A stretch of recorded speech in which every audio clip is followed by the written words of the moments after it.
de préserver la grotte sacrée de Ngor le Touba à son état originel. Ce qui sous-entend que s'il y a eu des modifications quelconques sur le site, l'État inviterait les ayants droit de se constituer en un collège d'administration traditionnelle pour signifier leur consensus sur l'état originel de Ngor le Touba.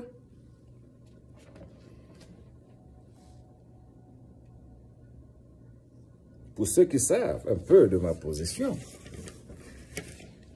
c'est une bonne nouvelle. C'est une très bonne nouvelle. L'État reconnaît, le ministre du Tourisme, n'avoir pas exactement statué sur la catégorisation finale en termes de est-ce un site régional, est-ce un site national, un peu dans ce sens-là.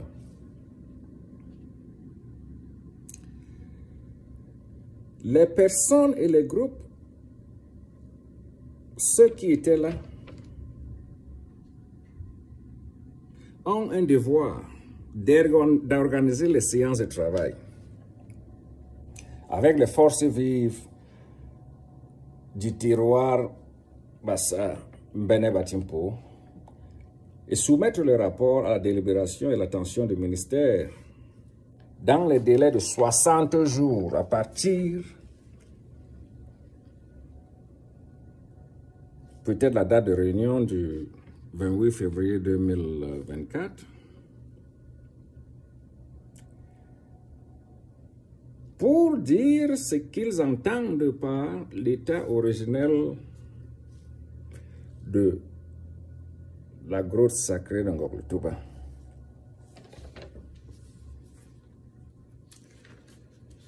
C'est vrai que le décret pourrait avoir l'effet de définir le cadre juridique de Ngor le Touba.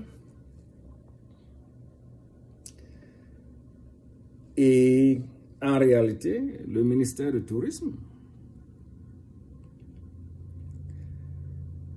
compte tenu de la ferveur qui a suivi la publication du décret, ils étaient un peu étonnés. Parce que de leur point de vue, l'État a toujours établi sa présence depuis plus de 10 ans avec le financement des escaliers, des hangars et autres choses, d'autres initiatives. Alors, avoir une telle opposition brutale, il se pose la question de savoir si cela pourrait paraître comme une escroquerie. Parce qu'ils se disent, ils ont déjà commencé à investir, ils ont communiqué avec les autorités locales d'État traditionnelles, ils se sont entendus et que le décret n'était qu'une continuité. Le ministère du Tourisme a pu indiquer que l'État n'est que là pour accompagner les communautés. L'État est là pour préserver les acquis et préserver la paix. C'est au communiqué de s'entendre et de participer à l'effort d'émancipation du pays et de l'émergence de notre pays. Le tourisme est un vecteur et un palier stratégique pour notre essor économique à nous tous.